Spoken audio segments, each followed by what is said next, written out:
السلام عليك أيها العبد الصالح. السلام عليك أيها المجاهد الناصح. السلام عليك يا من وفى بالسعادة الرابح.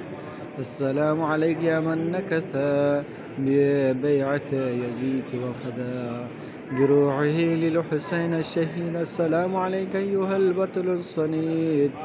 السلام عليك أيها الفارس الشجاع. السلام عليك أيها البطل المناع. السلام عليك يا من ترك الطغيان وأطاع الواحد الديان ودخل في طاعة الرحمن وفدى بروحه للحسين الشهيد الغريب وصال على العدوان وهو سريع على التراب وحذر الخلد والجنان ورحمة الله وبركاته. روزه حضرت حر ابن یزید ریاحی علیہ السلام. حضرت